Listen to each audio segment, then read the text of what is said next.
On va essayer de faire autrement de comme on a l'habitude. On va commencer par la sikha du Sichot Haran.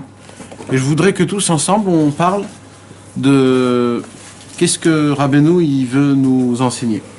Alors Bechavot Jérémie 167 à voix haute avec intonation.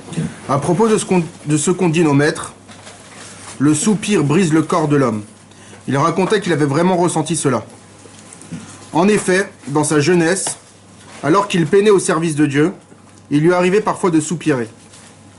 Il voulait voir ensuite si la chose avait eu des effets sur lui, et s'il pourrait élever ses mains. Or, il s'avérait qu'il ne pouvait pas les soulever, car à la suite de son soupir, son corps avait été véritablement brisé. Hein? Ouais. De quoi on parle? De quoi on parle? Le soupir. Non, le soupir, ok, mais il parle, bah oui. Je te dis que Il parle d'autre chose. Alors déjà c'est une Gemara. D'accord? Donc là, Rabbeinu Akadosh nous raconte quelque chose. Il nous raconte au sujet de ce qu'il y a écrit dans la Gemara. Il y a une Gemara dans ma Sechet Brachot, où là-bas, dans la Gemara, il y a plusieurs tzadikim qui sont en train de parler. C'est quoi qui brise le corps? Comment on peut briser le corps? C'est-à-dire quoi briser le corps d'abord? De fatigue, plus de fatigue. Tu sais, Chas v'Shalom, quand quelqu'un il a une peur énorme, très forte, il se sent épuisé, d'un coup il peut plus bouger, il est comme ça. C'est de ça qu'on parle. C'est quel intérêt?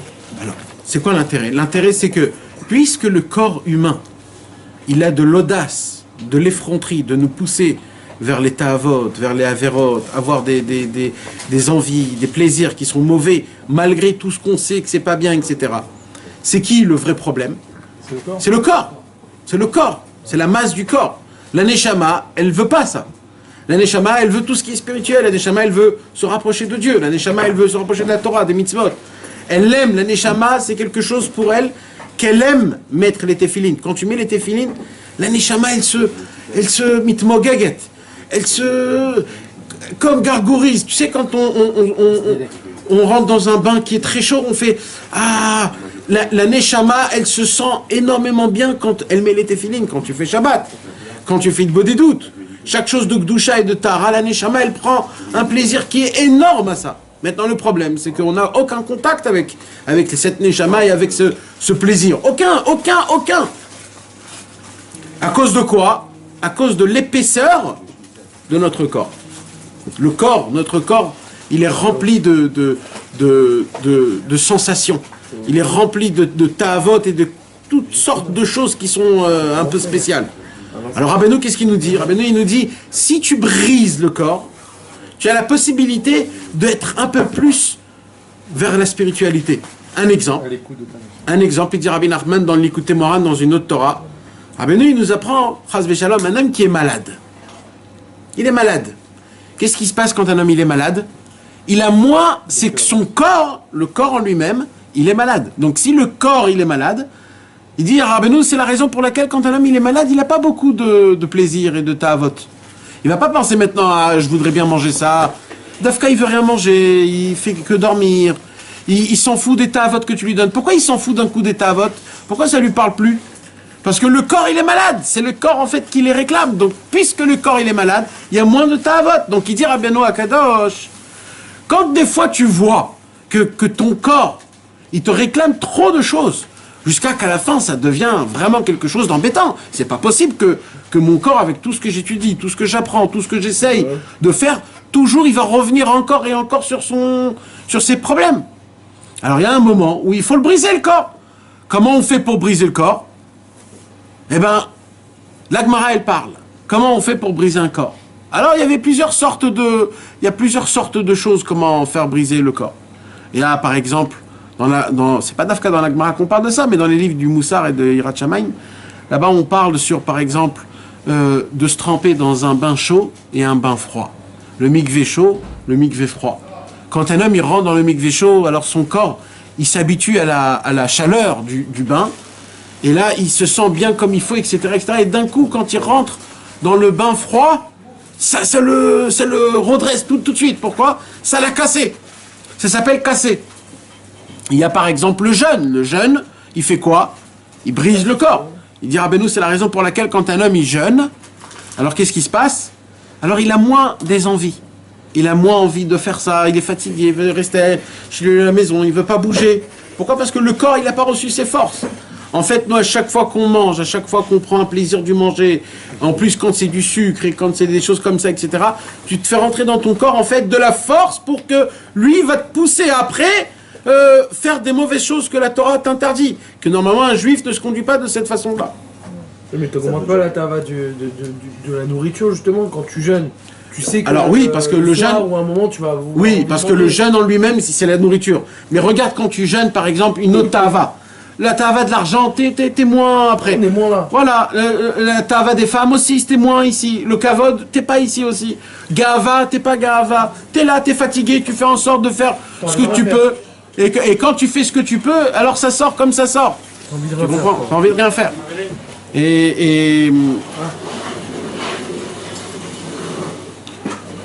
Ah, mais des fois, le mec il étudie pendant 20 ans, il n'arrive pas à sortir cette. Quoi? Il étudie pendant 20 ans le Chadasham, je sais pas, le Miouf, et ça revient, il a encore plus de passion, il a encore plus de trucs. C'est un combat que c'est très difficile à le battre. On est venu dans ce monde pour combattre ce problème-là. Alors maintenant, comment on fait? Alors il y en a plein qui ont essayé, peut-être comme ça, peut-être de cette façon-là, peut-être en brisant le corps de cette manière-là, ou de cette manière-là.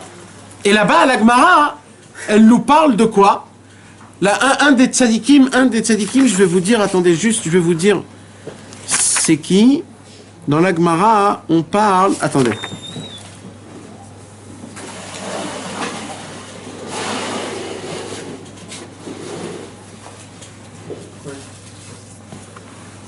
La Gemara, elle nous parle quand, par exemple, un homme, il soupire.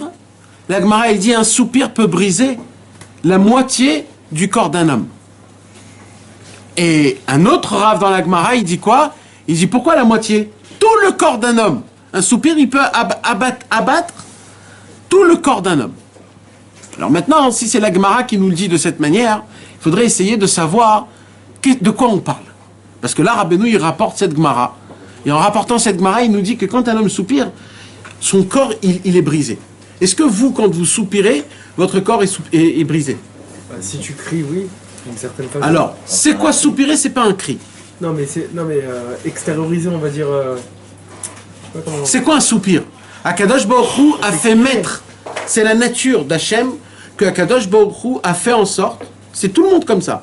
Même les goïms, même, ça se pourrait, même les chiens et même les chats. Quand un homme, il lui manque quelque chose, même les enfants, quand il te manque quelque chose, toujours, tu prends une expiration et tu sors de l'air. C'est comme ça qu'Hachem, il a fait les choses. Un homme, il soupire. Quand il y a un malheur, il soupire. Plus chas v'shalom, la chose, elle touche l'homme, plus le soupir, il est grand. Il prend plus d'air dans son corps pour le retirer. Et ça, mes amis, il faudrait savoir, c'est quoi cette chose-là? C'est quoi, Bichla, le soupir? Alors, ok, quand un homme, il a un problème, quand un homme, il se passe quelque chose, qu'est-ce qui se passe? Alors, Bezrat Hashem, ce soir, on va essayer de parler de c'est quoi le soupir. On va essayer de rentrer dans le inyan du soupir, et on va essayer de découvrir un tout petit peu c'est quoi le soupir. Parce que là, Rabbeinu Akadosh nous enseigne un conseil, que ce conseil-là, c'est un conseil qui est très simple. Et à chaque fois que je parle de ça, je le dis et je le répète. Et ça ne fait pas effet chez vous. Et malheureusement, c'est une habitude qu'on doit le prendre. On doit le vivre avec nous-mêmes, cette habitude. C'est de apprendre à soupirer comme le tzaddik va nous l'apprendre. D'abord, sachez une chose, mes amis. La première Torah que Rabbi Nachman de Breslev a écrit de sa propre main, quand il était un enfant, c'est la Torah du soupir. Quand il était un enfant, Rabbeinu, je crois qu'il avait l'âge à peu près de 8 ans, Rabbi Nathan, il a dit, j'ai trouvé un papier que quand Rabbeinu, il était encore un tout jeune garçon, il avait écrit une Torah sur le soupir. Et c'était quoi la Torah sur le soupir que Rabbeinu, il a écrit à l'âge de 8 ans? Écoutez ce chidouche qu'il est énorme comme Pridouche. Il dit, Rabbeinu comme ça, il dit, sachez que le soupir juif dans la sainteté, il est très très très important. Pourquoi? Il dit parce que tout ce qu'il y a en bas, il y a en haut. Quand un homme il fait quelque chose en bas, il réveille la chose en haut. C'est comme ça que ça fonctionne. Il y a des fois où en haut influence le bas. Mais il y a aussi quand le bas influence le haut. Il dit Rabbi Nachman, quand un homme soupire, qu'est-ce qu'il fait dans son soupir?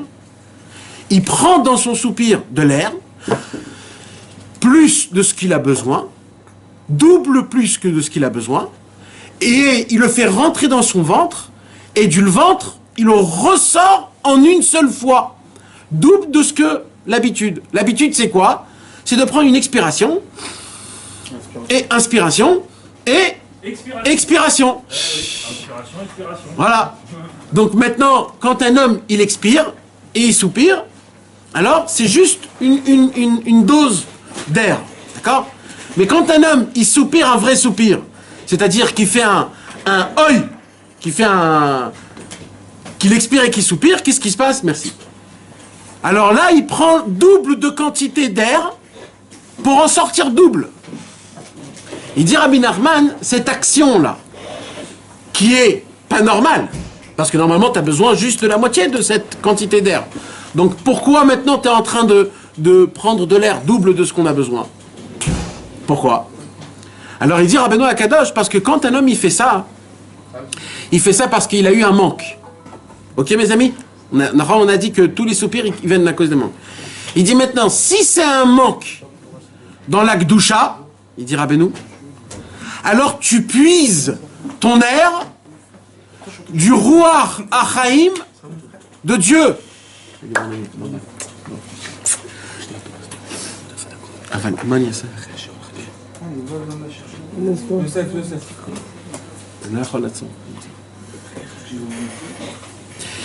Alors, qu'est-ce qui se passe? Il se passe que quand un homme il prend double d'expiration, alors il le prend de quelque part. Il ne peut pas le prendre.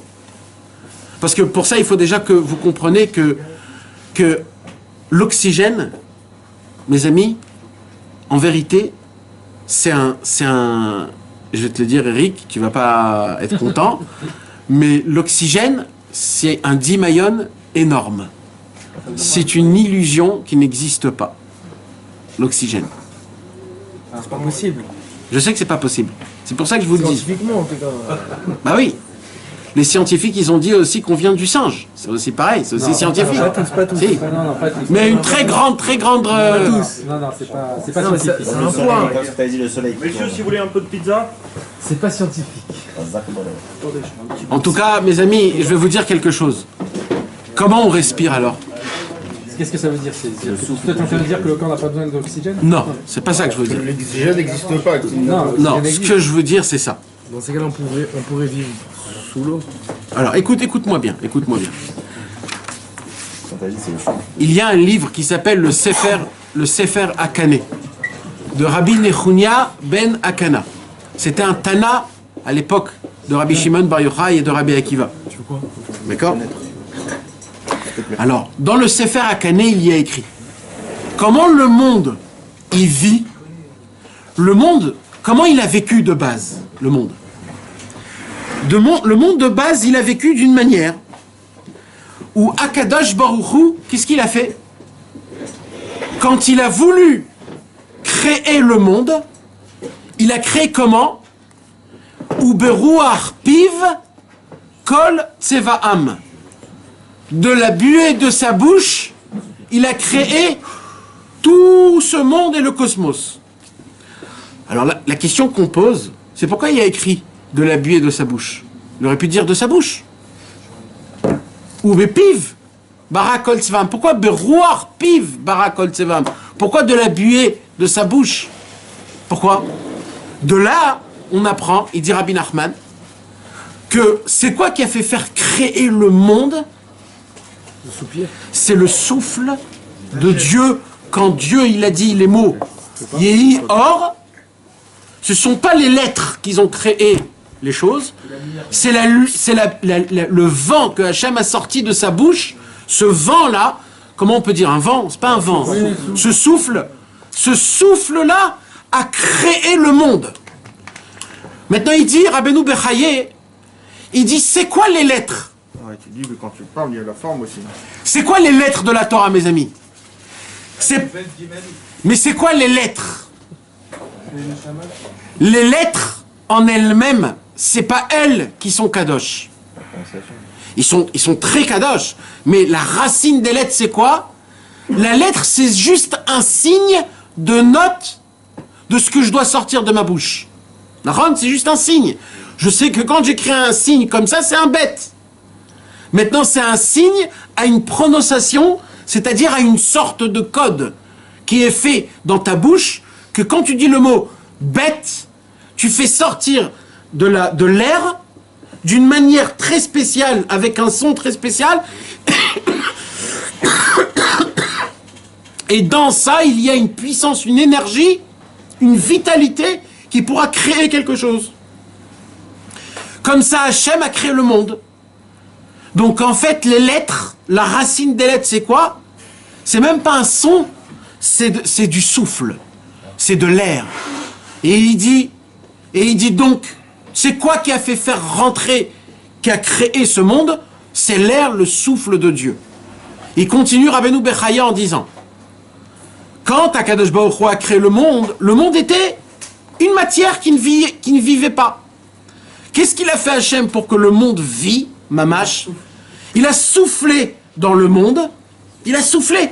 Comme c'est écrit, le souffle de Dieu, Veruach Elohim merachefet al pene hamayim, le souffle de Dieu soufflé, plané sur l'eau. Ça veut dire quoi? Comme la première création du monde, c'était l'eau, c'était la première chose qu'il y avait, donc Hachem a fait rentrer un souffle dans l'eau, et c'est ça qui a donné la vitalité à l'eau et à tout ce qu'il y a dans le monde. Quand Dieu est venu, il a créé l'être humain, il a créé comment? Pareil, quand il a créé comme il faut, Adam Arishon était un corps qui était mort par terre. Il avait aucune vitalité. Qu'est-ce qu'il a fait à Kadosh Baruch Hu? Il a soufflé. Il lui a soufflé, il lui a fait...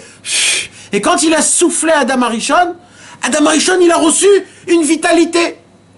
Et la force qu'on arrive aujourd'hui à respirer, c'est du premier souffle que Dieu a soufflé dans les narines d'Adam Arishon.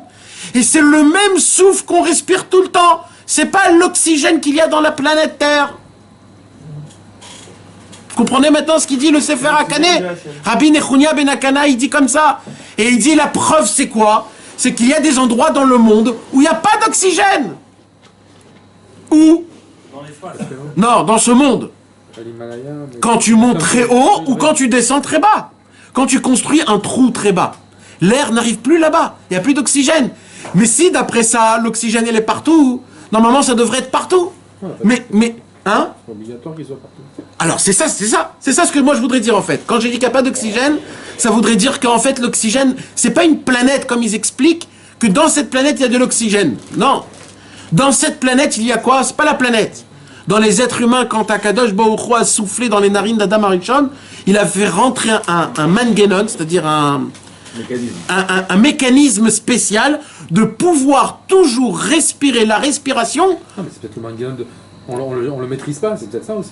Non, on peut le maîtriser. Oui, mais tu peux pas. Mais l'air, c'est... automatique. Alors, ce qu'il veut expliquer Rabbeinu quand il était petit, qui se base sur ce qu'on vient de dire de Rabbi Nechunia ben Akana, c'est que la respiration que tu respires, tu peux la gâcher. C'est-à-dire, c'est comme une bouteille qui te dit 70%. Alors c'est ça l'union, c'est que oui, tu peux l'arrêter. Il y a des fois où la respiration, elle s'arrête. Oui. Quand un homme, il meurt.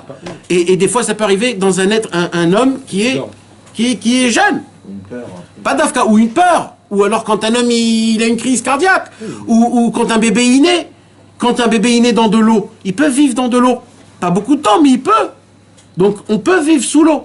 Le problème, c'est que nous, on s'est habitué à un mécanisme où tu respires de l'oxygène, entre guillemets, et c'est ça qui te fait manœuvrer. Mais de base, un être humain, l'air qui respire, c'est pas de l'oxygène, c'est le vent de Dieu qu'il a soufflé dans les narines d'Adam Arishon, et nous, à chaque fois qu'on respire, on respire le Ruach Elohim, le vent de Dieu. Mais ça a une condition. Quand tu es en Eretz Israël. En Chutz La'aretz, tu respires l'air que nous on dégage en Eretz Israël. Et ça, c'est de l'air qui est du poison. Recyclé. Et quand on est dans des synagogues en Eretz Israël, en Chutz La'aretz, c'est compté comme Eretz Israël. Juste l'air. Mais quand on est en dehors, dans des endroits très graves, des fois, il n'y a plus d'air. Il n'y a plus d'air. Ou quand on tape des mains, Rabbeinu, il dit quand on tape des mains, alors l'air qui sort du frappement des mains dégage l'air de Eretz Israël Emet. C'est-à-dire, il y a des gens qui peuvent habiter en Eretz Israël et qui n'ont pas la Kedusha de Eretz Israël. Quand on frappe des mains, on dégage une air. Maintenant, c'est quoi tout ça autour de l'air, là, ce souffle? C'est quoi? D'après ce qu'on vient de voir, ce souffle, c'est ce qui a mis la vie dans le monde en entier. C'est la vie, c'est mamash la vie. Sans ce souffle, il n'y a pas de vie. Alors maintenant, écoutez le plus beau encore. Rabbi Nachman, il rapporte dans la Torah Chet, qu'on va parler là bientôt, là. Il me parle que c'est non pas un vent où Akadosh Baruch Hu a créé le ciel et la terre et tout ce qu'il y a dans ce monde. Il a créé les vaches, les agneaux, et les chevaux. Tout cela, comment ça a été fait quand Akadosh Baruch Hu a sifflé dans leurs narines? Mais c'est pas juste ça, il dit Rabbeinu. Et il dit, quand le Mashiach viendra, et que le monde devra monter de niveau, et qu'il va se perfectionner, et que nous les êtres humains aussi, on va se perfectionner. Comment ça va se faire? Pareil, par un nouveau souffle que Dieu il va souffler dans ce monde, et grâce à ce souffle-là, on va arriver à cette perfection du Mashiach. C'est ce même vent qui va nous donner conscience que le Yetzer Hara, c'est juste un médamé, c'est juste une illusion. C'est ce même souffle que grâce à ce souffle, on pourra découvrir Ish, Asher, Ruach Elokim. Bon, comment il s'appelle le Mashiach? Le Mashiach, il s'appelle un homme qui a du vent. C'est-à-dire quoi un homme qui a du vent? Un vent divin. C'est le même Ruach Elohim, Merachefet al Pnei Hamayim. C'est le même vent qu'au tout début, il a créé le ciel et la terre qui poussaient. Le Mashiach, il a ce vent. Le Mashiach, il a ce souffle. C'est un souffle qui te remet totalement tout neuf. Maintenant, qu'est-ce qui se passe, mes amis? Comment on peut comprendre ça? Baruch atah Adonai Eloheinu melech haolam she'akol nהיה bid'uro.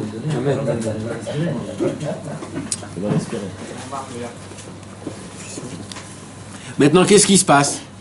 Il se passe qu'au moment, imaginez-vous un homme, il s'arrête de respirer. Chas v'shalom. Qu'est-ce qui se passe? Alors au début, il ne meurt pas. Au début, il y a des problèmes dans le corps, dans les poumons et surtout dans le cerveau. Le cerveau, c'est lui en premier qui a besoin de l'oxygène pour que tout puisse fonctionner comme il faut. Si chas v'shalom, quelques minutes, l'oxygène ne monte pas vers le cerveau, la personne, elle peut avoir un endommagement qui peut être critique jusqu'à la fin de tous les temps. Mais imaginez-vous, au moment critique, on lui lâche une bouffée d'air. Qu'est-ce qui se passe à cet homme-là?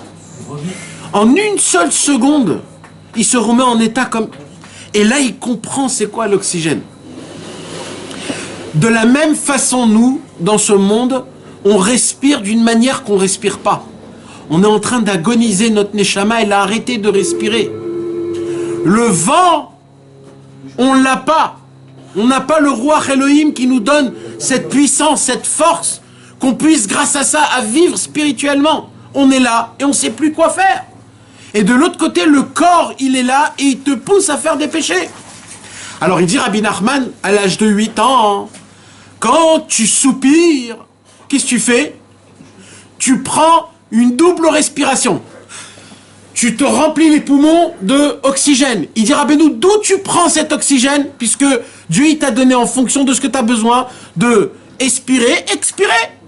Donc d'où tu prends? Tu l'as pas en plus, ça. Tu l'as pas en plus. D'où tu le prends? Il dit, tu le prends du Ruach Elohim. Tu le prends de ce fameux vent d'Hachem, ce vent des tzadikim. Si c'est pour quelque chose de kadosh. Si tu soupires, parce que ton manque, c'était un manque dans la Vodat Hachem. Donc le soupir, ce vent que tu prends quoi d'où? Tu le prends directement du tzaddik, directement d'Akadosh Baruch Hu. Et il dit à ce moment-là où un homme, il respire, il soupire, qu'est-ce qu'il fait? Il reçoit de la vitalité du tzaddik. Et il dit, et ce vent-là va le réconforter de son manque. Il dit, par contre, Hazvé Shalom, si un homme, il a eu un manque matériel dans l'état avot, il soupire parce qu'il n'a pas une belle voiture, et il prend double fois de son expiration, et il soupire. Il dit Rabbeinu Akadosh, d'où il va prendre cet oxygène-là, entre guillemets? D'où il va prendre cette double respiration qu'elle n'existe pas pour l'instant? Il va la prendre de l'impureté. Et quand il va aspirer et expirer de l'impureté, il va se créer en lui un plus grand manque. Et ça n'en finit jamais. Parce que à chaque fois que tu expires et tu expires, quand tu soupires parce que tu as un manque dans la dans les ta'avot, tes ta'avot ils grandissent. C'est pas que normalement ça te convient, ça te rend bien. Mais dans la Gdusha, ça te complète. Maintenant, il faut que vous sachiez quelque chose. La Torah numéro 8 du Likutei Moharan, c'est la première Torah que Rabbi Nathan a écrit de toute sa vie en entière. Quand Rabbi Nathan s'est rapproché de Rabbi Nachman, c'était au mois de Elul. C'était le 10, c'était le Elul, Erev de Yom des Slichot des Ashkenazim, une semaine avant Rosh Hashanah. Il s'est rapproché de Rabbeinu, et pour la première fois de sa vie, Rabbi Nathan a entendu la Torah numéro 6. Non, il a entendu pour la première fois la Torah numéro 6. Et Rabbeinu a demandé à Rabbi Nathan de se préparer à commencer à être son scribe. Et sa plume. Et Rabbi Nathan a dit, j'étais pas encore assez fort pour écrire la Torah de Rosh Hashanah. Mais quand je suis revenu à Hanouka chez Rabbeinu, là j'ai entendu pour la première fois de ma vie la Torah Chet, et pour la première fois de ma vie je l'ai écrit. Et Rabbi Nathan il explique. Rabbeinu était assis, il disait mot à mot, et Rabbi Nathan il écrivait. Jusqu'à qu'il a terminé la Torah 8. Comme par hasard, la première Torah que Rabbeinu a écrit quand il était tout petit, c'est sur le soupir, et la première Torah que Rabbi Nathan il a écrit, c'est sur le soupir. C'est pas Stam, mes amis. C'est pas Stam. Il y a une histoire qu'on raconte du Baal Shem Tov. Le Baal Shem Tov a dit, c'est écrit dans Mekor Chaim sur le Baal Shem Tov, sur la Torah, il a dit, des fois, il y a des gens qui sont dans le travail et qui travaillent toute la journée. Et que pendant toute la journée, ils étaient occupés par la parnassa, par le travail. Et vers la fin de la journée, ils se rappellent, oh là là là là là là, qu'est-ce que j'ai foutu toute la journée. Ils se rappellent, ils se disent, j'ai rien fait de Gdusha dans la journée, j'ai pas ouvert un livre, j'ai pas fait les Teilim, j'ai pas fait Tikkun HaKlali, j'ai rien fait. Et là, il se rappelle qu'il a même pas fait Mincha. Et il soupire pourquoi? Parce que malheureusement, comment j'ai passé toute ma journée dans une totale galoute. Et là, il dit le Baal Shem Tov, et d'un coup, il soupire un soupir, il va faire Mincha, et quand il va faire Mincha, il dit le Baal Shem Tov, il sait même pas ce qu'il dit dans les mots, il avale sa prière parce qu'il est préoccupé de son travail, et comme il est dans son travail, tout Mincha, il pense que au travail, il dit, mais ce que vous savez pas, c'est que dans le ciel, on adore une prière comme ça. Elle est très chère, une prière comme ça. Et le soupir va percer tous les cieux. Parce que ce soupir, il est très très important dans le ciel. Vous savez, mes amis, dans ce monde, il y a des choses qui se passent et le monde en entier en parle d'eux. Par exemple, des premiers ministres, des présidents, ils vont à droite, ils vont à gauche, Trump et l'autre, et Bibi Netanyahu, et tous les grands. Et un, il parle qu'il va faire comme ça, l'autre il parle qui va faire comme ça, et à peine ils disent quelques mots, le monde en entier entend ce qu'ils disent. Tout le monde sait c'est qui Trump, tout le monde sait c'est qui je sais pas qui. Et on est tous au courant de tout ce qu'ils font, de où on va, de combien ils ont dans leur banque. On connaît tout sur eux. Alors on doit se dire, c'est des gens qui sont importants. Mais vous voulez savoir, mes amis, dans le ciel, il y a aussi des tremblements de ciel, pas des tremblements de terre. Dans le ciel aussi, il y a des voix, il y a des stars, et il y a des comment on appelle les stars, des célébrités, des Meforsamim dans le ciel aussi. Mais la seule différence, c'est quand dans le ciel, c'est Emet, et dans ce monde, c'est Sheker. Et tout ce qui est dans ce monde, Ra'achani, tout ce qui est tout ce qui est bling bling dans ce monde, eh ben c'est du Sheker. Parce que la Torah Munachat Bekeren Zavit, la Torah se tient dans un coin, pas au milieu. Kolarotseya Veitol, celui qui veut, il doit y aller. C'est pas la Torah qui vient vers toi. La Kadosh Baruch Hu, il a mis la terre, il a levé le Har Sinaï, il les a mis. Il a dit, vous recevez la Torah ou pas? C'était une obligation, on devait dire Naaseh Venishma. Mais nous, notre problème, c'est quoi? Ce que nous, nos effets personnels, nos sensations, c'est par rapport à ce qu'il y a, le bling-bling de ce monde. Mais le bling-bling du monde d'en haut, c'est autrement. Et vous voulez savoir c'est quoi? Eh ben tout l'inverse. Vous savez c'est quoi tout l'inverse? Pour parler dans ce monde, et que ta voix, on l'entend dans le monde en entier, il faut que tu sois quelqu'un de riche, d'important, qu'on te connaît, où tu as 100 000 likes, tu as 100 000 vues sur YouTube, tu as plein de photos dans tous les trucs sociaux, où tout le monde parle de toi, où tout le monde... Eh ben dans le ciel, c'est tout l'inverse. Tu veux percer les cieux, je vais te dire moi comment. Quand des fois un homme, il est là, et il essaye de servir à Kadosh Baruch Hu, après toute une journée de ce monde, il s'assoit, et il sort un soupir qui est tout petit. C'est pas un cri, c'est un soupir. Il prend de l'expiration, inspiration, double de inspiration, double d'air, il le remplit son ventre, et il fait un oi. Il dit Rabbeinu à ce moment-là, ce oi qui sort, cette expiration qu'il expire, dans le ciel, il transperce le ciel, tous les cieux. C'est une voix qu'on entend comme un tremblement de terre, comme une comète qui tombe sur la planète Terre. Parce que c'est justement un juif qui est bas et qui crie dans le ciel, qui lui fait résonner tous les cieux. Et tous les tzadikim de toutes les générations, ils viennent voir qui a fait ce soupir. Mes amis, vous voulez savoir ce que j'ai en train de vous dire parce que vous me regardez comme si je vous raconte une histoire.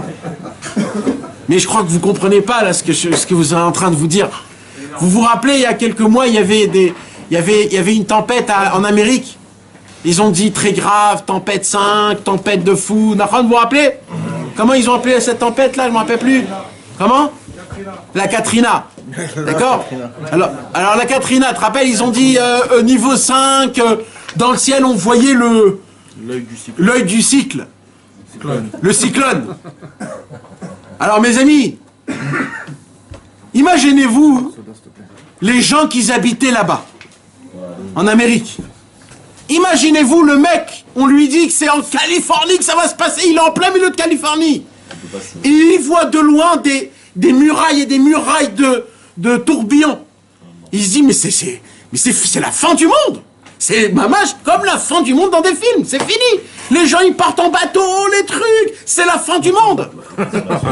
Pas en bateau, pardon, hein, je sais pas comment, ils partent tous en 4x4, ils descendent dans les Miklates, ils prennent du manger pour 6 mois, ils se sont pris dans une manière. Si je vous ai dit maintenant que le cyclone Katarina, là, si je te dis que c'est un oi d'un Chassid Breslev, qu'il a fait oi, je me suis pas levé Chatzot cette nuit. Hachem il a dit, vous voulez savoir c'est quoi un petit oi d'un Chassid Breslev? Voilà, Katarina, force 5. Toute l'Amérique en panique, puissance mondiale. Même eux, ils ont peur d'un oi d'un Chassid Breslev. Même pas un tzaddik, parce qu'il a fait oi. Rabbeinu, il dit, quand tu fais oi, tu crées quoi? Il dit Rabbeinu, tu crées un cyclone, c'est-à-dire un tourbillon énorme, jusqu'au roi du tzaddik, et tu puises de lui directement le cyclone, l'air. De base, mes amis, le cyclone, il est fait pour quoi? Est-ce que vous savez pourquoi Kadosh Baruch Hu a fait les tourbillons? Vous savez pas pourquoi Kadosh Baruch Hu Mais comment ça se fait que vous savez pas? Mais ça, c'est de la science normale, ça. Ah. Vous savez que, mes amis, Kadosh Baruch Hu, il fait en sorte... Comment les nuages se font? Quand les nuages descendent vers la mer, ils prennent toute l'eau de la mer, de ça se fait un nuage et de ça il pleut. D'accord ou pas? D'accord. Donc quand un homme, qu'est-ce qui se passe? Quand un homme, il fait un soupir, il fait quoi? Il crée le nuage pour prendre d'en haut la lumière du tzaddik, pour que notre eau, l'eau, qui est nous, devienne de l'air, devienne de la spiritualité. Donc en fait, tout ce qui se passe là-bas, c'est toute une histoire d'un soupir. Le tourbillon, il est fait qui touche le ciel et la mer pour l'ishov, comme on dit, aspirer de l'eau, pour que l'eau rentre dans le nuage. Avant qu'il pleuve, quoi qu'il fasse. Et c'est ça qui se passe qui fait qu'il pleut. Donc des fois, on peut le voir de nos yeux quand les nuages descendent mamache sur l'air et il y a comme une tornade où tu vois mamache, c'est l'eau, tu vois que mamache, l'eau elle est aspirée mamache, et ça c'est ce qui se passe quand un homme il crie. Qu'est-ce qui se passe? C'est quoi un soupir? Ça vient des poumons. Les poumons c'est chaud, mais c'est de l'air. Donc il y a l'eau et il y a l'air en même temps. Mais pour que ça puisse se toucher l'un à l'autre, le poumon il est là et le cerveau il est là. Le cerveau, c'est les nuages. Donc quand je fais un soupir, je prends beaucoup d'air pour créer, pour attirer ce souffle-là, qui est le souffle de la vie, le souffle où Akadosh Baruch Hu, il a créé le monde, il a créé les animaux, il a créé les êtres humains, et il va renouveler tout le monde, tout le futur, tout Mashiach, tout ce qu'on parle, ça sera par le souffle du tzaddik, ça sera le Mashiach, que lui, on dit Ish Asher Ruach Elokim Bo. Donc on voit que c'est quelque chose quand même d'important, le soupir. C'est quoi le soupir? Le soupir, d'après Rabbeinu, à l'âge de 8 ans, c'est juste une histoire de puiser. Où tu vas puiser ton énergie? Tu vas le puiser dans le bien ou tu vas le puiser dans le mal? Il dit Rabbeinu, il n'y a pas au milieu. C'est où tu puises ton rouar du tzaddik mamash, ou tu puises ton rouar de Esav mamash. Ça, c'était à 8 ans. Mais après, Rabbeinu, il a grandi. Et quand il a grandi, il a découvert encore des secrets énormes. Et il a choisi que la deuxième Torah que Rabbi Nathan doit entendre, c'est quoi? C'est la Torah du soupir. Vous savez, mes amis, le soupir, c'est quoi? Rabbeinu, après, a dévoilé des autres secrets. Vous savez pourquoi on sonne du shofar à Rosh Hashanah? Pourquoi on sonne du shofar à Rosh Hashanah? Tiku bachodesh shofar bakese leyom chagenu ki chok le Israelu mishpat le Elohe Yaakov. Dans le passouk où on apprend qu'il faut sonner du shofar, il y a des mots bizarres. Tiku bachodesh shofar bakese leyom chagenu ki chok le Israelu mishpat le Elohe Yaakov. Vous allez sonner dans le mois, je sais pas te l'expliquer en français, mais en 2 mots, à Rosh Hashanah, il faut sonner du shofar, c'est une loi sans explication, c'est un chok, c'est comme ça que ça doit se passer. D'accord? Alors maintenant, quand c'est le jour du calendrier, c'est le jour où commence l'année, automatiquement c'est le jour où on est tous jugés. Quand un homme il est jugé dans un mishpat, dans un jugement, alors la seule chose qu'on a besoin, c'est de faire réveiller de la pitié et de la miséricorde du juge. D'accord ou pas? Alors il dit Rabbeinu Akadosh, comment on fait réveiller de la pitié et de la miséricorde? Il dit Rabbeinu Akadosh. Alors il dit Rabbeinu, par la puissance du shofar. La Torah nous apprend que quand un homme il sonne du shofar, il arrive à faire réveiller la miséricorde de Dieu. Et cette miséricorde de Dieu, elle fait en sorte qu'il va nous juger un peu plus avec du chesed, avec du bon. Maintenant, la question c'est, si c'est juste de sonner du chauffard, ça fait réveiller de la pitié, de la miséricorde envers Hachem, pourquoi on doit sonner 3 sortes de sons? D'abord, on sonne un son qui est simple. Après, on sonne un son qui bouge. Et après, on sonne un son qui est fréquent. Il y a 3 sortes de sons. Et une sonnerie du chauffard équivaut à un 4e son. C'est quoi le 4e son? Une autre fois, un long son. C'est quoi ça? On est des Indiens ou quoi là? C'est quoi ça, cette formule de sonner du chauffard? C'est quoi ça? C'est fait comment? C'est fait pourquoi? C'est quoi l'explication? Il n'y a pas écrit dans la Torah une explication pareille. On l'apprend dans la Torah Bevadaï, mais on l'apprend de ça et de ça. Mais c'est quoi l'explication simple?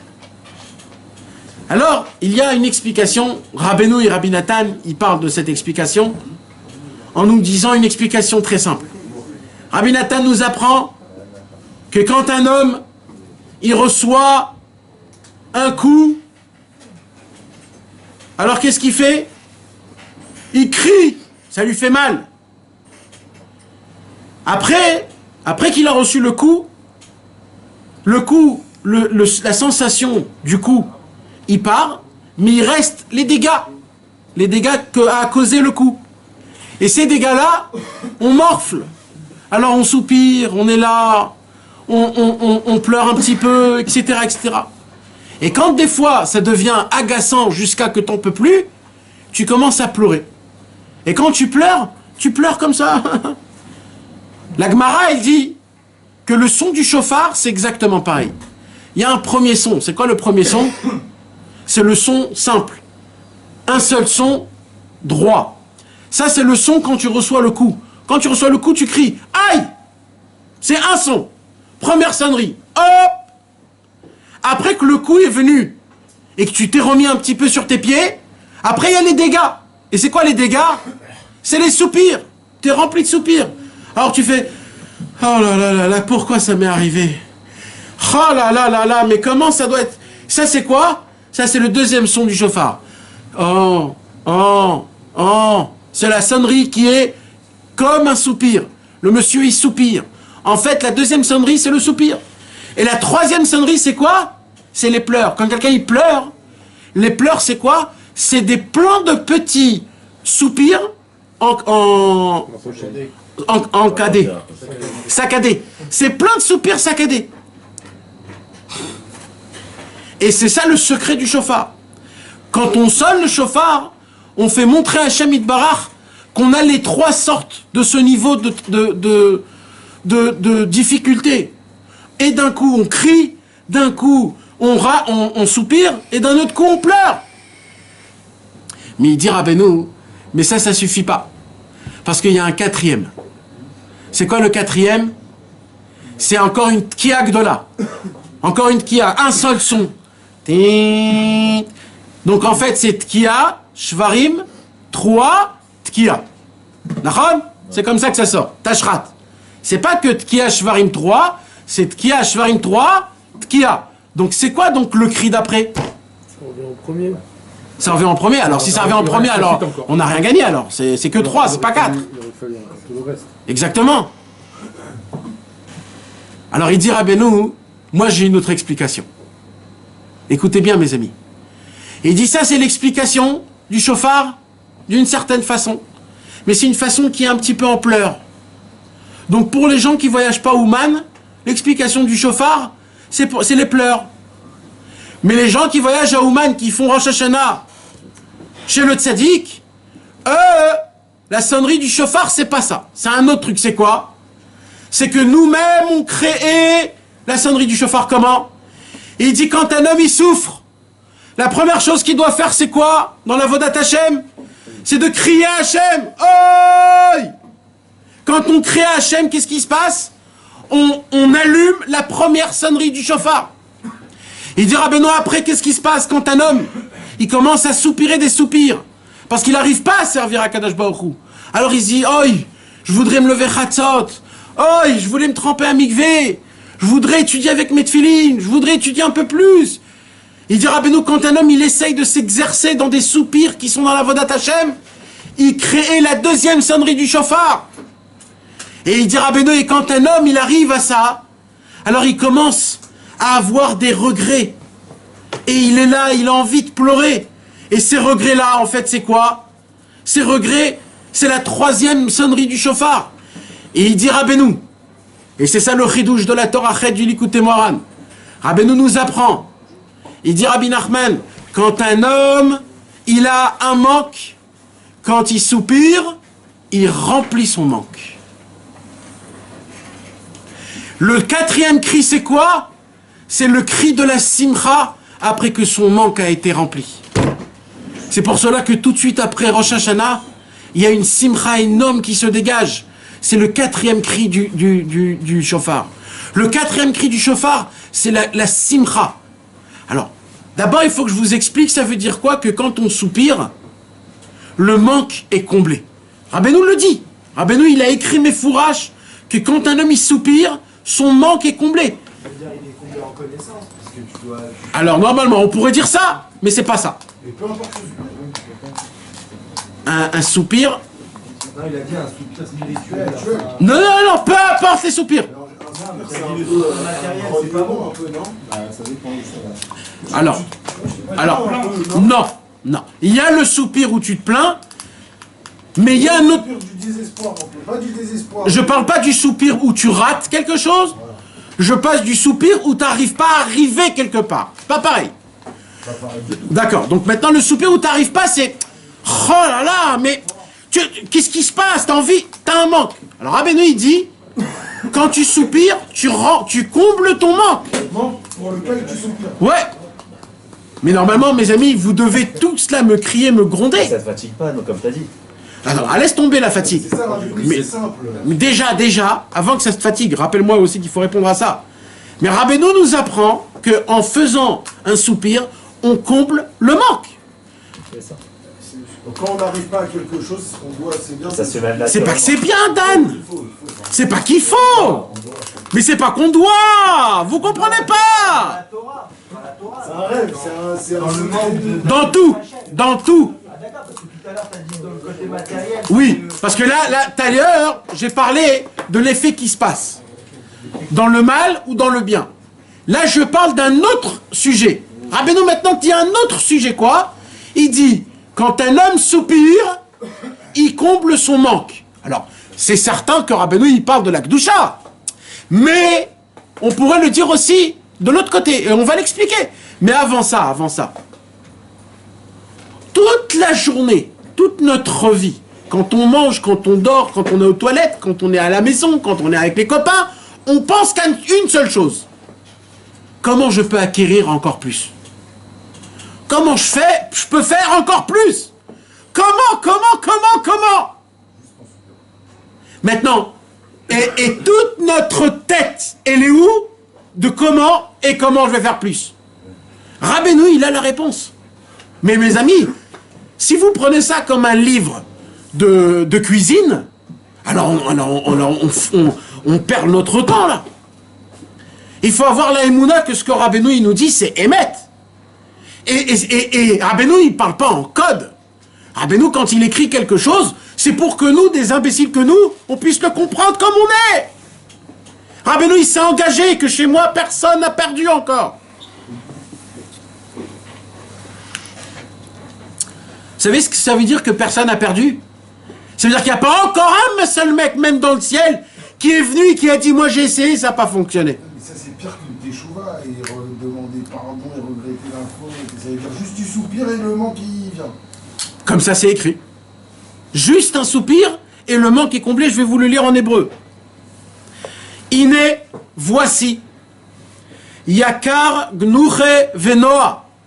Combien c'est important le soupir et le...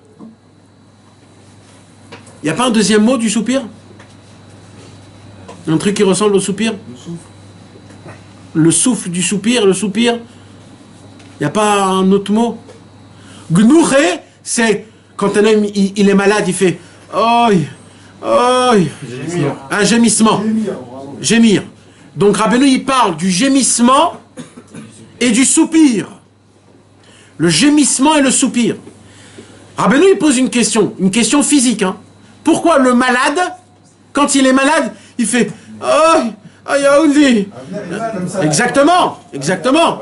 Alors maintenant nous on croit que en fait là il est en train de faire un peu plus on est en train de se foutre de nous là. Aïe, aïe, aïe. Alors Rabbeinu il dit pourquoi un homme il sort ça? Et il dit c'est même les goïms hein, qui sentent ça. Allez dans des hôpitaux, vous allez voir les vieux. Aïe, oh, c'est peut-être un autre truc. C'est aïe ou ça dépend si t'es en Allemagne ou si t'es en Amérique, mais dans tous les côtés ça reste un oivei ou alors oivemir ou mais c'est chez les Tunisiens c'est chassilou. Je sais pas, ça ressemble pas trop mais bon, c'est un truc comme ça quoi, mais chacun il a son truc. Rabbeinu il dit vous voulez savoir le Hémet? Le Hémet il dit Rabbeinu que quand un homme il est malade et qu'il fait oi oi oi, ça l'apaise, il dit Rabbeinu. Ça l'apaise. Bien sûr. Si ça l'apaise, c'est la plus grande preuve de ce que je suis en train de vous dire. Le soupir comble les manques. Maintenant, pourquoi il dit, d'après ce qu'on a expliqué, que de soupirer, c'est d'attirer de la vie d'en haut, quand un homme est malade, comme il lui manque du souffle, alors il doit plus souffler. Donc il fait oi, oi, pourquoi? Pour attirer du vent de vie, pour redevenir en bonne santé. Donc, on a appris ce soir déjà un point, le médicament le plus fort au monde, c'est le soupir et le gémissement. Tu attires du roi, de la vitalité chez toi. Mais Rabbeinu, il continue. Il dit, mais c'est pas que ça. Il dit, Rabbeinu, les bébés, c'est tous des nourrissons. Vous avez vu que leur respiration, elle est toute petite. Elle n'est pas longue comme à nous. Oui, petit poumon. Mais quand même, la respiration, elle doit rester plus ou moins... La respiration d'un petit, elle est très... Et le cœur, il va plus vite. Pourquoi? Puisque c'est un nourrisson et qu'il lui manque le roi, le souffle de Dieu, lui, il doit plus demander du roi pour qu'il puisse vivre toute sa vie normalement, respirant normalement. Il dit Rabbeinu, mais pourquoi? Parce que le souffle, quand tu souffles, tu soupires pour quelque chose de bien, tu attires du vent, du souffle, d'un endroit qui est kadosh, du tzaddik. Il dit Rabbeinu... L'exemple aussi d'un coureur. Un coureur. Il apprend à souffler. Exactement. Quand il souffle bien, il arrive à bien courir. Exactement. La première chose des sports, c'est de respirer. Et quand un homme, il veut chanter, il apprend aussi à respirer pour le souffle du ventre, pour bien chanter. Parce que tout est en fonction de la respiration. Il parle pas d'un tzaddik, je sais pas qui. Il parle deux fois avec des matériels de roi, comme ça dans le Torah, je sais plus c'est qui. Torah Samervav. Le roi Elion et le roi Tarton. Noir, Léla. Il dit le nom de quelqu'un, je sais pas qui. Le noir. Noir, c'est Noir. Il a écrit Ele Toldot, noir. Pourquoi il écrit deux fois? Le roi Elion et le roi les Tarton. L'expiration et l'expiration. C'est la Torah Samervav. Alors Rabbeinu, il dit que dans tous les cas, l'aspiration, quand tu respires, tu respires pas de ton nez. Tu attires un roi nouveau qui doit venir te rassasier. Mais Rabbeinu... C'est naturel, c'est pareil. Hein? C'est mieux de penser à tout ça. Vadaï. Parce que si tu le fais naturellement, c'est la même chose. Non. Il faut penser à ça. Il faut soupirer et penser que tout sous soupir, en fait, j'attire du l'air. Mais Rabbeinu, il va plus loin, mes amis. En kadosh. Maintenant, Rabbeinu... Attends, on va arriver. Là, on est en train d'expliquer. Mais Rabbeinu, il va plus loin, les gars. $1000. Les gars... Ah, c'est pour ça que j'ai resté attends, c'est pas que C'est pas pour rien. Maintenant, mes amis, le vent, le souffle, Rabbeinu, il dit maintenant plus fort. Il dit maintenant, c'est pas juste que tu attires du vent. Il dit, Rabbeinu, je vais aller plus loin et je vais te raconter le Hémet maintenant. Il dit, Rabbeinu, vous voulez savoir c'est quoi le Hémet? Eh bien, le Hémet, c'est d'où il attire ce vent. Il dit Rabbeinu, il attire ce vent du tzaddik. Le tzaddik, il a dans le ciel un trésor infini où dedans, ce trésor, il y a écrit Ruach, le vent. Et tous les vents de vitalité, de parnassa, de simcha, d'amour, de crainte, de tout, c'est là-bas. Et tous les vents, ils appartiennent au tzaddik. Donc, il dit Rabbeinu, tous les manques, ils sont chez le tzaddik. Et c'est le vent qui amène à la princesse. C'est le vent qui amène. C'est surtout la anakha. C'est la anakha du deuxième. Parce qu'il pleure avant le dernier vent. Et l'autre, il ne sait pas c'est quel vent qui l'a ramené. Et qui lui dit t'étais où. Et en fait, c'est son soupir à lui qui l'a ramené la princesse. Mes amis, l'histoire du vent, c'est le vent. Le problème, c'est que c'est tellement facile et les gens ne veulent pas appliquer. Parce qu'il manque de Emouna dans le soupir. On manque de Emouna, on veut tomber dans des choses, dans des travails qui sont difficiles. Il nous apprend, Rabbeinu, dans plusieurs Torahs du Likutei Moharan, avant qu'on crie, il y a le soupir.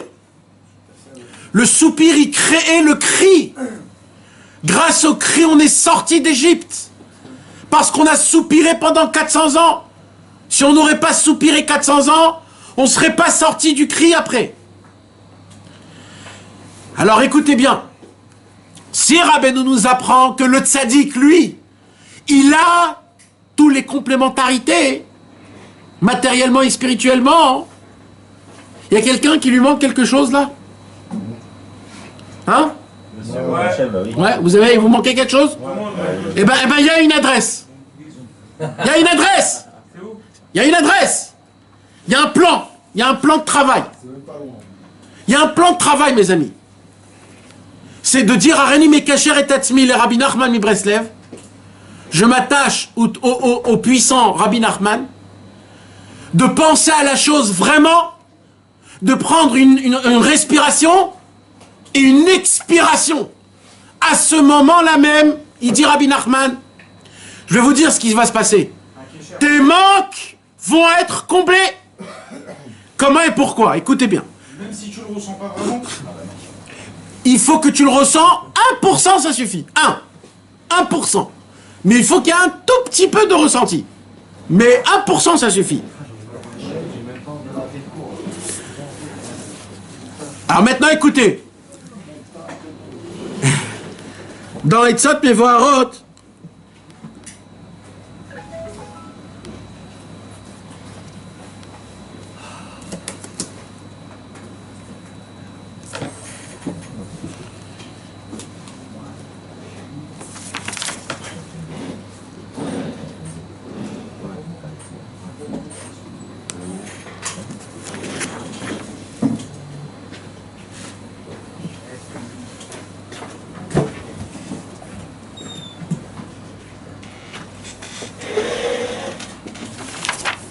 Deux secondes, mes amis, hein.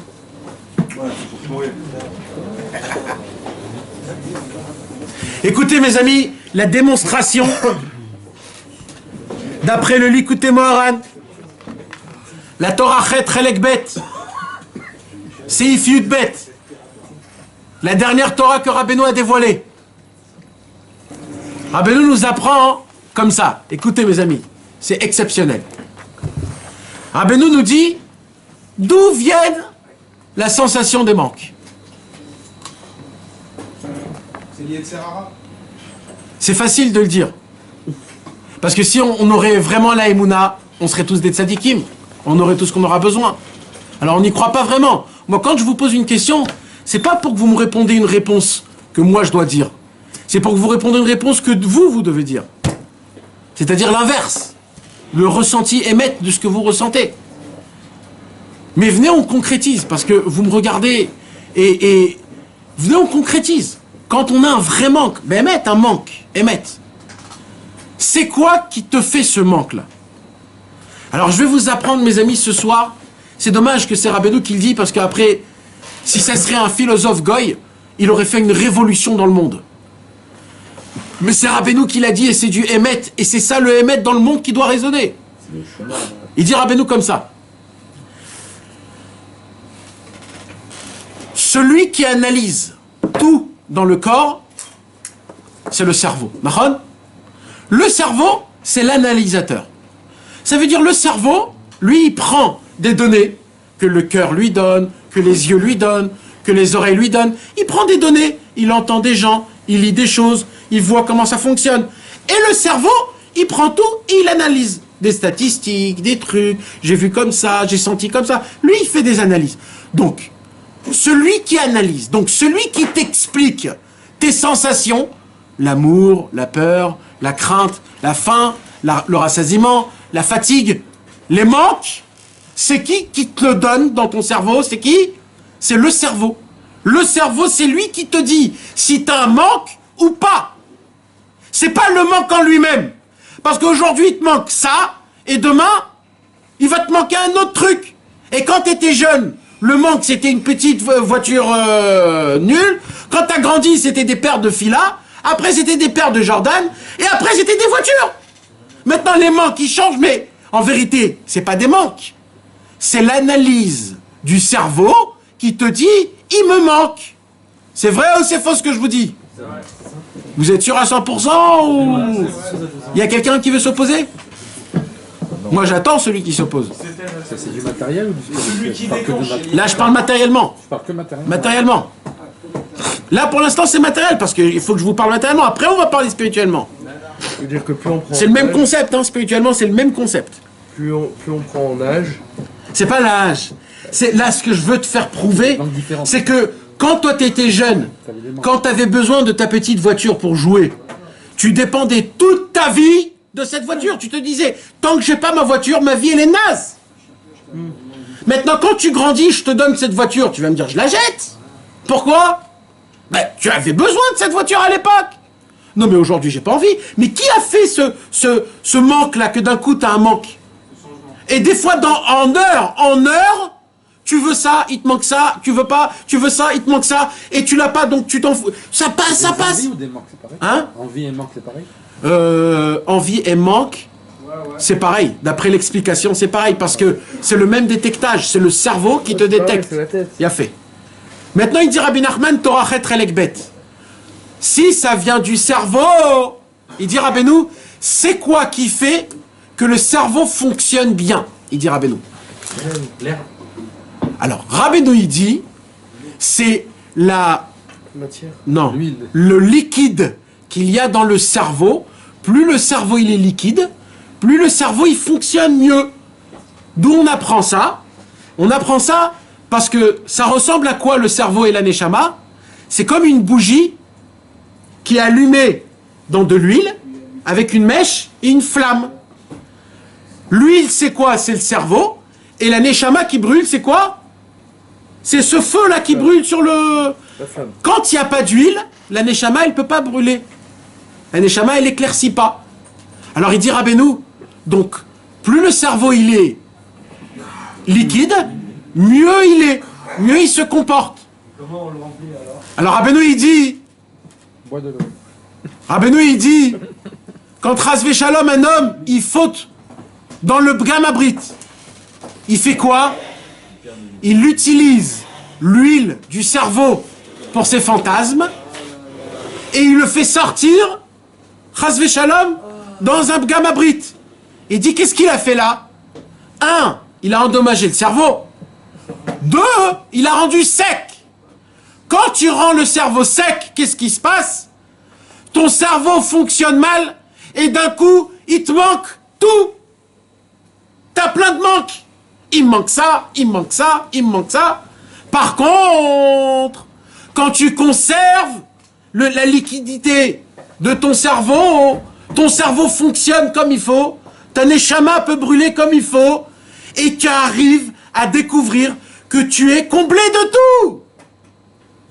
C'est justement quand un homme il tombe dans le Gamabrit qu'il endommage son cerveau et que malheureusement il fait sortir tout ça. Mais tu crois que ça s'arrête là? Ça a même pas commencé. Mais vous êtes en train de dormir tous là. Ça va pas, non, vas-y. Faut que je vous fasse une photo là de comment vous me... Maintenant, ça continue. Il dit Rabbeinu Akadosh. Regarde jusqu'à où ça va. On va aller encore plus profond, il dit Rabbeinu. Non pas d'où viennent les manques, non pas du cerveau, non pas l'huile du cerveau. Il dit on va rester encore plus profond. Tout ça sans microscope, sans rien. Hein. Encore plus profond, il dit Rabbeinu. C'est quoi qui fait emmener l'huile au cerveau? Jusqu'à là, il est allé Rabbeinu. C'est l'air. Alors il dit Rabbeinu, c'est quoi? C'est les poumons, c'est la chaleur de la vitesse du sang quand il parcourt tout son parcours, il dégage une chaleur. Cette chaleur, elle reste dans le corps humain et les poumons font monter cette chaleur. Alors il dit Rabbeinu, quand t'as été poguen dans le brit, t'as séché ton cerveau et à cause de ça t'as eu des manques. La réparation, c'est soupir. Emmène plus de force dans le cerveau, remets-le tout en liquide. Et il n'y a plus de manque. On s'en fluide. Je répète, vous n'avez pas compris. Tu peux répéter.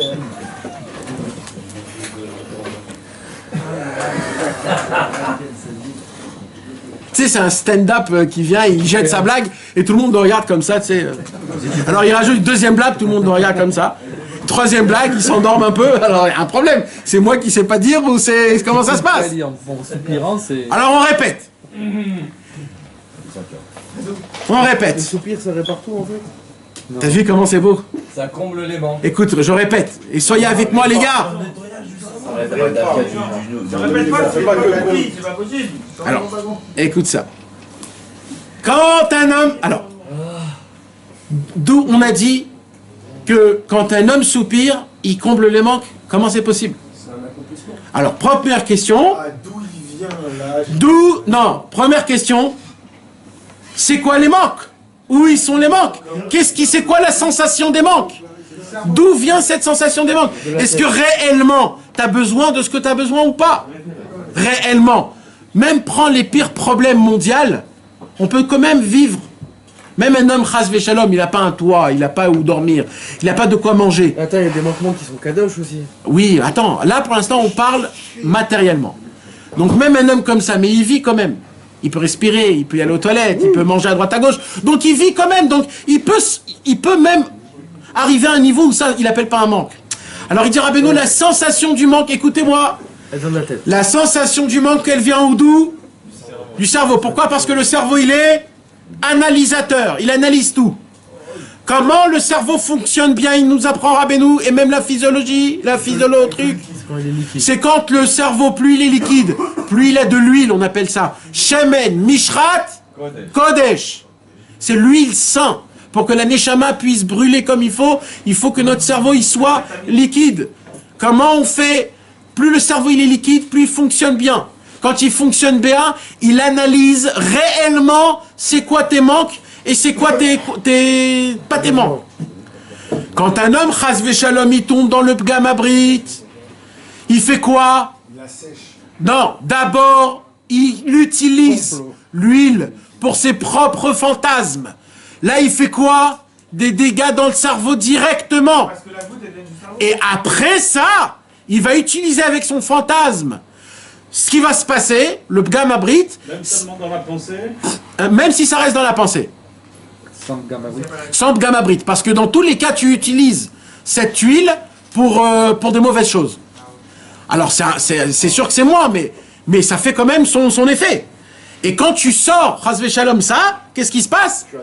Tu assèches le cerveau, il devient pas analysateur comme il faut, et là, il va commencer à te dire, je suis rempli de manque.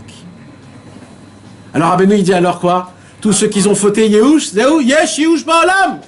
Rabbeinu, il vient, il dit, En shum Yehush ba'olam klal. Quoi? On rentre encore plus fort. C'est qui emmène l'huile? On va chercher c'est qui emmène l'huile. Il dit Rabbeinu, c'est qui? C'est quoi l'huile? L'huile, c'est les poumons. C'est quoi les poumons? Le cri, le soupir, la chaleur du corps humain, la vapeur que le corps humain développe, c'est elle qui fait élever, qui crée cette humidité dans le cerveau. Donc il dit Rabbeinu, quand un homme il soupire à cause des manques, ces manques sont comblés. Pourquoi?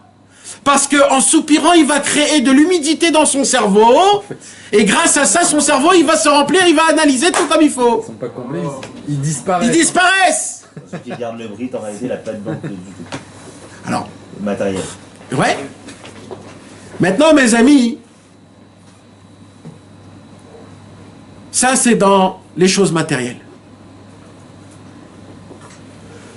On va passer aux choses graves. Quand un homme il soupire sur quelque chose de grave, il veut faire une ta'ava. Et son cerveau il tourne autour de cette ta'ava, il tourne. Oh, il a Rolex. Et il soupire et il soupire. Qu'est-ce qu'il fait là? Il dit cet homme-là, il soupire à cause de quoi? À cause de son gamabrit en fait. À cause de ses mauvaises pensées, à cause... Il dit Rabbeinu, le problème dans le mal, c'est que plus il soupire, plus il assèche son cerveau. Parce que son soupir, il dit Rabbeinu, il est à l'envers.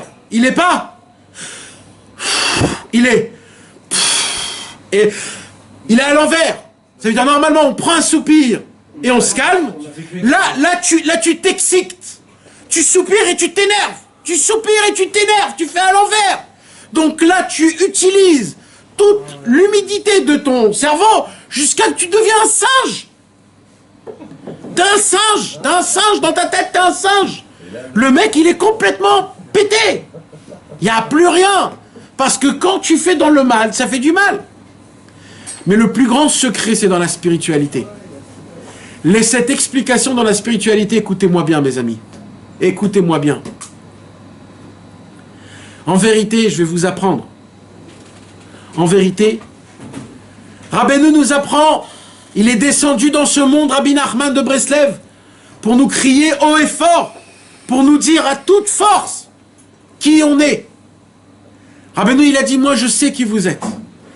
Vous êtes tous des tzadikim dans cette génération.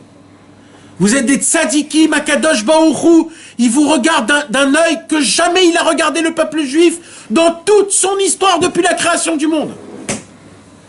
Tous les tzadikim de toutes les générations, ils sont tous jaloux des pourris comme nous. Qu'on vient tous de Belleville et de la banlieue. Des gens de nous aussi loin, aussi écartés, aussi sales et puants et crado. Tous les tzadikim, ils sont jaloux de nous. Et mes amis, je suis pas en train de rigoler là. Je vous dis la vérité. Rabbeinu nous fait apprendre qui en shumiush ba'olam klal, le désespoir n'existe pas. Pourquoi? Parce que moi je sais qui vous êtes. Vous pouvez pas tomber. Vous êtes des tzadikim. Mais vous voulez savoir le problème c'est quoi? C'est que quand on tombe dans le gamabrit, alors on fait sécher le cerveau. Et quand on sèche le cerveau, qu'est-ce qui se passe? On a des manques. Mais cette fois-ci, dans la spiritualité, on est en manque de spiritualité. Vous savez, c'est quoi le manque de spiritualité? C'est quand tu te dis, ouais, je suis un rachat, je suis un loser, je suis naze. En fait, plus un homme il tombe dans le gamabrit, plus il se rapetissait à ses yeux. Et plus il se rapetissait, plus il dit, je ne peux pas appliquer Torah au mitzvot. Et il dit Rabbeinu, et plus il soupire dans le mal, plus il tombe encore plus. Il dit Rabbeinu, soupire, et sois content, soupire pour la Gdusha. Parce que quand tu vas soupirer, tu vas découvrir combien tu es un tzaddik. Parce que quand tu vas ramener de l'huile dans ton cerveau, le cerveau il va être mieux analysateur, et il va te faire montrer que Béhémet, t'as mis les téphilines ce matin, t'as fait un bon Shabbat, t'as essayé d'être joyeux, t'as essayé d'être un bon papa à la maison, un bon mari, t'as essayé d'être gentil, t'as essayé de te juger positivement, et d'un coup tu vas te découvrir que Béhémet t'es un tzaddik, t'es pas en manque, en fait t'es un vrai tzaddik. Et il dit Rabbeinu, je vais vous dévoiler un secret. Vous voulez savoir comment tous les tzadikim ils sont devenus des tzadikim? Comme ça. Tous les tzadikim ils sont exactement comme nous. Ils tombent, ils chutent, et ils se remettent en travail. Mais eux, ils ne se voient pas de notre vue à nous. Eux, ils se voient comme des tzadikim. Le seul problème, c'est que nous, on se voit comme des rechaïm. Si on se voit comme des tzadikim, on devient des tzadikim. Tout grâce à quoi? Grâce au soupir. Vous voulez savoir comment le monde va se renouveler? Le monde va se renouveler quand Dieu va soupirer. Et il va nous apprendre, c'est comme ça que j'attendais de vous. Un soupir comme ça dans la Vodat Hashem. C'est pour ça qu'on passe par la mort avant avant... Exactement. Comment on va se lever Triat Amitim, il dit Rabbeinu? Vaïpar ba'apav nishmat raim. Akadosh Baruch Hu va nous souffler dessus et on va se réveiller de mort. Mais Rabbi Nathan, il dit, et là je vous pose une question, mais réellement, vous croyez réellement à la résurrection des morts? Vraiment? Si je mets un mort là, et je le fais revivre là tout de suite, vous allez me prendre pour un bête de rave.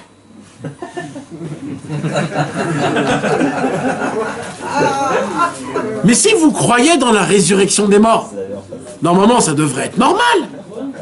On y croit quand même, ma chère maman. Bah si, il y en avait qui ressuscitaient. Ouais, mais dans les croix, c'est un moment que ça va arriver. C'est tous les morts de... Comment la Gemara nous raconte? Je crois que c'est un tzaddik qui va le faire, pas n'importe qui. Comment la Gemara nous raconte que tous les Tanaïm pouvaient réveiller des morts? Comment la Torah nous raconte dans la Gemara? Dans la Gemara Masechet Sota, Masechet Sanhedrin, Masechet Souka, que des tzadikim qui étaient morts enterrés, ils parlaient avec des gens vivants. Limite, ils disaient, mais pourquoi t'es sous terre si t'es vivant? Il dit, parce que c'est comme ça. Je suis mort. Mais t'es pas mort. Je fais la volonté de Dieu. Je me fais mort. Mais il n'est pas mort. Eh ben, Akadosh Baruch Hu va souffler, il va soupirer chez les morts et les morts vont se réveiller. Il dit, Rabbeinu, si un homme il a la Emouna, quand il se sent mort et qu'il soupire, il reçoit une nouvelle vie, dit Rabbeinu. Dans Sefer Amidot, c'est écrit noir sur blanc, mes amis.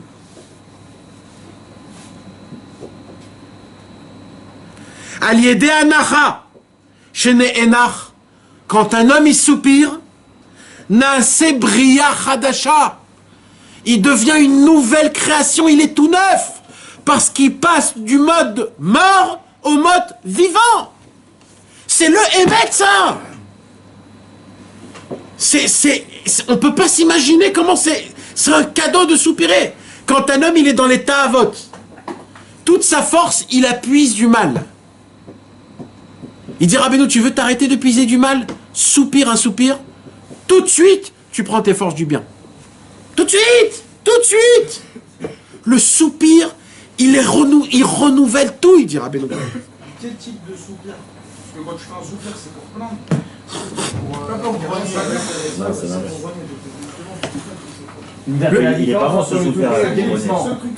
Le soupir, c'est quand, par exemple, t'as raté Chasvé Shalom, les tfilines, et d'un coup, tu te rappelles, t'as raté les tfilines, tu fais oh là là là là là là, purée. C'est une sorte de soupir. Quand tu fais oh là là, quand tu te dis purée, j'ai perdu ça, j'ai raté ça, purée, c'est pas bien. Hein? Content avec le soupir. Ah, je suis content. Oui, mais je parle pas de ce soupir-là du tout. Je parle du soupir que tu as un manque. Et à cause du manque, tu soupires. Mais celui-là de soupir, il est comment là? Il est bien, il est très très bien. Mais là, on ne parle pas de celui-là. Parce qu'il est inclus dans la simcha, celui-là. Mais là, ce qu'on parle, c'est quand un homme, il a un manque. Il dit, Rabbeinu, de là, on apprend qu'au moment où un homme, il soupire, il peut atteindre tous les niveaux de la spiritualité. Tous les niveaux de la spiritualité. On n'y croit pas à ça. Alors maintenant, on revient au Sichot Haran. Rabbeinu a dit à son élève, au sujet de ce qui a écrit dans la Gemara, que quand un homme y soupire, alors à cause de ça, qu'est-ce qui se passe? Son corps, il est brisé. Il dit Rabbeinu Akadosh, moi, quand je soupirais un seul soupir, je me mettais dans un état tellement que j'étais puisé, que j'étais cassé, que je pouvais plus bouger mon corps pendant 1 heure. Pendant 1 heure, j'étais totalement mort. Parce que son soupir, il brisait le corps. Mais après cette heure-là, il redevenait une Bria Hadasha. T'étais un nouveau corps, un nouvel homme. C'est la raison pour laquelle quand un homme il est fatigué, il soupire beaucoup parce qu'il a besoin de force. Quand un homme il est fatigué dans son service divin, il doit soupirer beaucoup. Aïe, c'est les sons du chauffard. Aïe, aïe, aïe, aïe, aïe. Dans le Likuté de Tfilah, il y a écrit plein de fois aïe, aïe, aïe. Les Chassidés Breslev, ils criaient des centaines de fois aïe. Rabbeinu, il dit, pour casser la Ta'avat Mammon, il faut crier 140 fois aïe. Ouais. Mais dans le monde auquel on vit 140 aussi, fois. c'est pas évident de le crier. Nahon. Mais si tu le fais, tu l'as plus. La Ta'avat Mammon. Tu l'as plus pendant combien de temps? Pour ce jour-là. Pour le moment. Pour un moment spécial. Mais tu t'imagines que Rabbeinu, il te dit ça? Rabbeinu, il dit, tu peux pas avancer dans un service divin s'il n'y a pas avant des soupirs. Tu peux pas rentrer, tu peux rien appliquer dans la Vodat Hashem si tu te dis « Oh, je voudrais le faire. Oh, je voudrais le faire. » Ça commence par ça. Avec le mikvé. Rabbi Israël, il avait l'habitude de faire surtout ces soupirs-là dans le mikvé.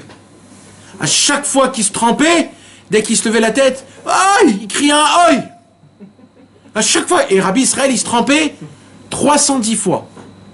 Donc Rabbi Israël, il criait tous les jours des soupirs 310 fois. Il faut être cassé un peu avant d'aller au mikvé. Il a écrit que dans le mikvé, il a écrit que nous, on ressemble à un kli cheres, un ustensile d'argile.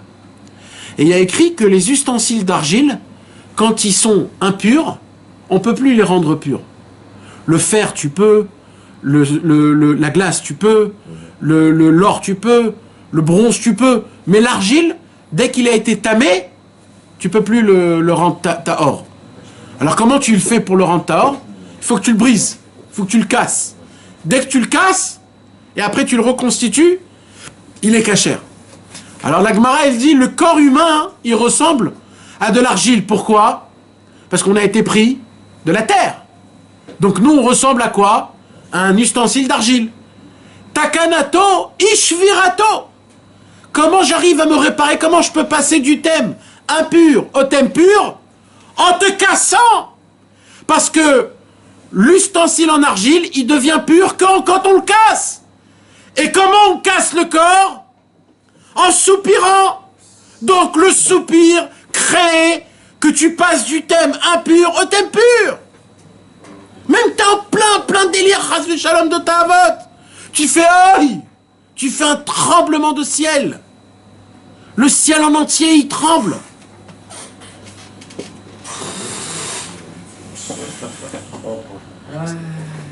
Mais le plus beau de tout ça, Encore plus beau. il y a encore plus beau. C'est que Akadosh Baruch Hu a déjà soupiré ce soupir-là. Ce soupir, il a déjà soupiré pour renouveler les morts. Il a créé ce soupir-là, Rabbeinu.